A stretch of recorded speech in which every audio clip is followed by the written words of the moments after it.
They tell me that I'm never gonna make it. They want me to do something that could make sense. They hate when I keep dreaming I'll be famous, but I don't give a fuck, I'ma keep chasing. I got all this potential that's deep inside of me, but they hate when you're successful cause they try to be. They sit there being judgmental because you're trying things, and they just want you to settle and do the right thing. So get a good job, don't slack off. Wake up every morning, make a good impression on your boss. Don't do anything that I wouldn't do, and when you're making money, make sure you don't spend it too soon. Fuck that, I'll do what I wanna do. I got a different path from everyone, and that includes you. Who are you to tell me how to live life? In these times it feels like nobody's right, yeah. So I'ma figure out what else we succeed, and then invest all of my time into that and proceed. I need whatever the hell. Pak lain Pak Haji Isa, Pak Boy Thohir.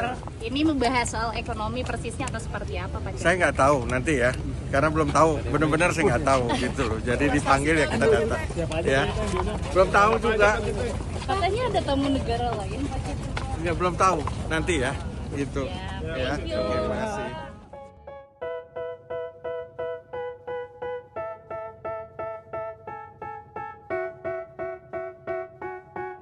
They tell me that I'm never gonna make it. They want me to do something that could make sense. They hate when I keep dreaming I'll be famous, but I don't give a fuck, I'ma keep chasing. I got all this potential that's deep inside of me, but they hate when you're successful cause they try to be. They sit there being judgmental because you're trying things, and they just want you to settle and do the right thing. So get a good job, don't slack off. Wake up every morning, make a good impression on your boss.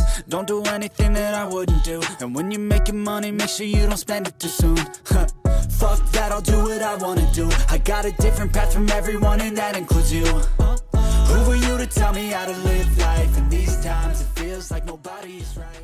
Selamat datang di Ermo TV.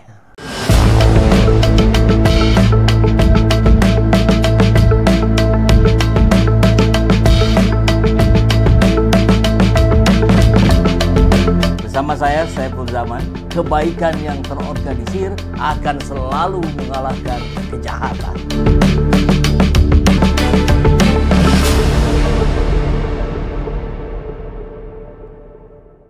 Ya, rame dalam 1-2 hari ini ketika Pak Prabowo Subianto mengumpulkan para konglomerat. Ya, banyak taipan di situ, tapi juga ada 1-2 konglomerat made in Indonesia. Ya, kita akan menyimak ada apa dengan pertemuan ini. Ini kemudian membuat perbincangan di jagat sosial media. Tentu seperti biasa, pro dan kontra.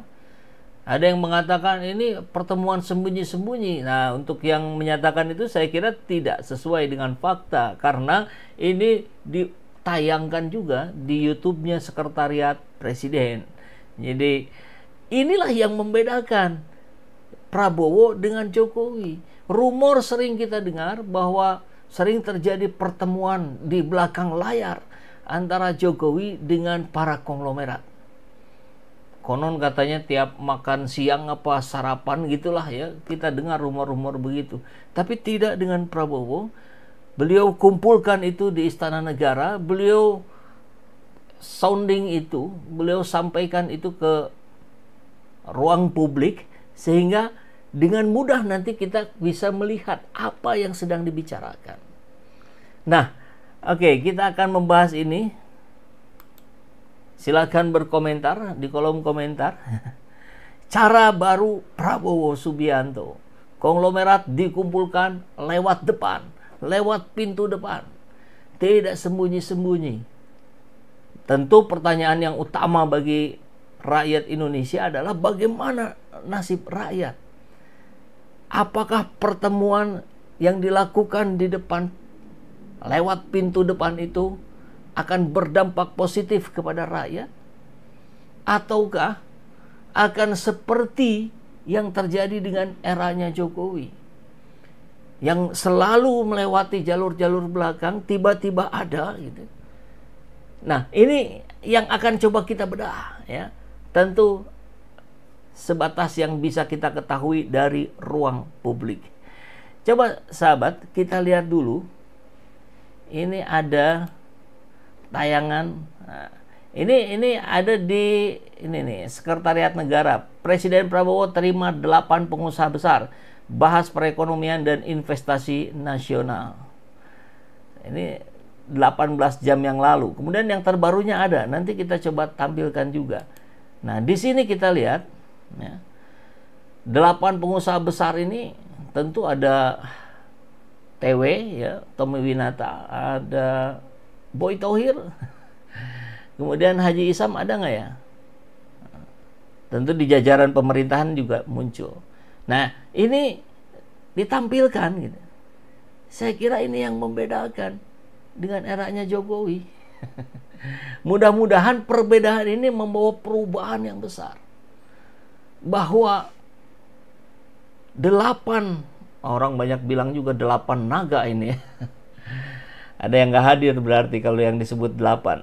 Ini apakah akan mengendalikan Pak Prabowo? Ataukah Pak Prabowo yang akan dikendalikan? Ini yang menarik ya. Kita bisa lihat perbedaannya seperti apa. Coba. Nah, ini kita saksikan ini di pertemuan hari berikutnya. Kita lihat pertemuan dengan investor global ya. Tanggal 7 Maret hari ini. Jadi ini baru diposting 2 jam yang lalu. Membahas pengelolaan aset dan investasi. Dan 8 konglomerat itu semuanya hadir, bahkan lebih lengkap. Ada Haji Isam, ada CT, Khairul Tanjung. Lengkap ini, ada Sri Mulyani. Dan ini ada tokoh yang didatangkan ya. Ada Bahlil yang sedang bermasalah dengan Bismillahirrahmanirrahim. Coba kita simak dulu ya. Assalamualaikum warahmatullahi wabarakatuh. Salam sejahtera bagi kita sekalian. Shalom. Om Swastiastu. Namo Buddhaya. Salam kebajikan. Saudara-saudara sekalian yang saya hormati, Bapak Ibu yang saya hormati, pertama tentunya kita selalu memanjatkan puji syukur kehadirat Tuhan Maha Kuasa bagi umat Islam Allah Subhanahu wa taala atas segala karunia yang telah diberikan kepada kita, atas kesehatan sehingga kita dapat berkumpul sore hari ini untuk melaksanakan pertemuan informal dengan para pengusaha nasional Indonesia, dengan para tokoh-tokoh dan para pejabat. Terutama hari ini kita mendapat kehormatan kehadiran Mr.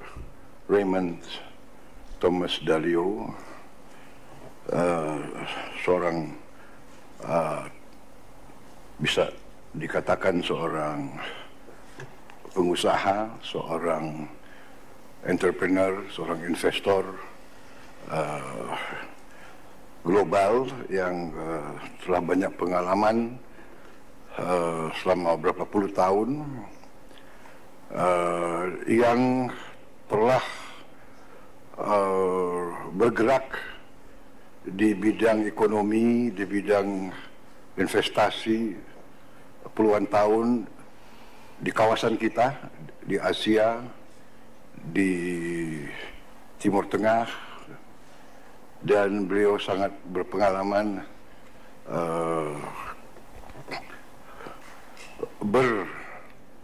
berinteraksi dengan sovereign wealth fund dari beberapa negara. Beliau hadir pada saat Tiongkok melakukan pembukaan dunia waktu zaman Deng Xiaoping dan selanjutnya, sehingga saya kenal beliau beberapa saat yang lalu. Saya banyak diskusi sama beliau dan beliau banyak mengamati perkembangan kita, Indonesia, dan beliau banyak memberi saya masukan. Saudara-saudara sekalian, bersama-sama kita beberapa saat yang lalu telah menggagas dan telah melahirkan sebuah bisa dikatakan suatu sovereign wealth fund yang cukup besar potensinya, yaitu yang kita beri nama Badan Pengelola Investasi Danantara Indonesia. Ya, jadi kita simak barusan Pak Prabowo menyampaikan kedatangan seorang entrepreneur dunia ini untuk membantu Indonesia, terutama dalam kaitan pengelolaan Danantara. Memang Danantara ini juga luar biasa menjadi perbincangan publik ya.